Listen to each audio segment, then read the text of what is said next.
The next technique we're going to demonstrate is the partial birth abortion. Partial birth abortion is a term that we hear a lot about in the news, but I really can't believe that people really understand what it means. Otherwise, we would not allow this procedure to be performed anywhere, not only in this country, but in the world.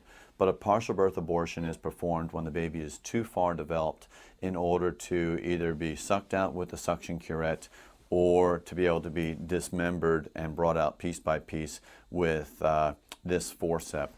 A partial birth abortion, or a D and X, is very similar to what it says. We're going to deliver the majority of the baby, and then before the baby's head is delivered, then we're going to actually kill the baby. Now, before the procedure would start, the cervix would have already received those things we talked about called laminaria. Those are the sticks that go into the cervix that would then swell overnight and would open up the cervix because we have a lot more baby to deliver.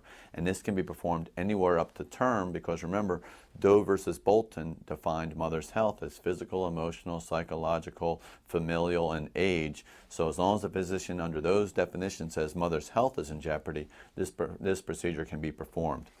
Now, using an ultrasound to guide, the cervix will be dilated, the speculum would already be in place to open things up, and then using the ultrasound as a guide, this instrument would be placed in the inside through the cervix and would then grab one of the baby's feet.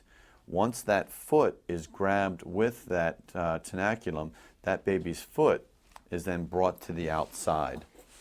Once that first foot is brought to the outside, then the second foot would be brought to the outside. And then with traction, with a baby that is still alive, the baby would then have both legs delivered, would then have its belly delivered. Once the baby is brought further down, first one arm would be delivered. That would be rotated this way. And then the baby's rotated around the other way, and the second arm is delivered. Now, the entire baby from the neck down is now alive and in the abortionist's hands that's performing this procedure. The entire baby, including the head, are already out of the womb, beyond the cervix, and the only thing that's left on the inside of the mother is the baby's head, but that's only just inside the vagina. And baby is moving, baby is alive, baby is intact up to this point. But if the baby then delivers, it's then considered a live birth, and the baby would have to go to the nursery. But before that's allowed to happen, this is when the abortion would actually kill the baby. And the way they do that is, if you remember from biology class, there's that connection between the brain and the spinal cord, and that opening at the base of the skull is called the foramen magnum. And that small hole with the baby moving and alive in one hand, a pair of scissors, these are called Metzenbaum scissors. These scissors are then placed into the base of the skull, and these scissors are then placed in through that foramen magnum up into the baby's brain and skull cavity.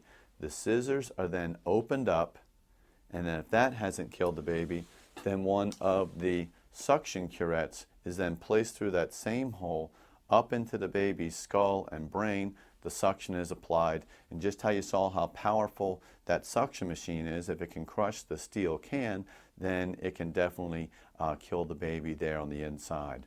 Once the baby has then been killed and is no longer alive, then the remainder, which is just the baby's head, is then delivered, and the procedure is then completed for the delivery of the baby. Once the baby is delivered, though, then the only thing that's left is to deliver the placenta by just, again, scraping the placenta and bringing that down.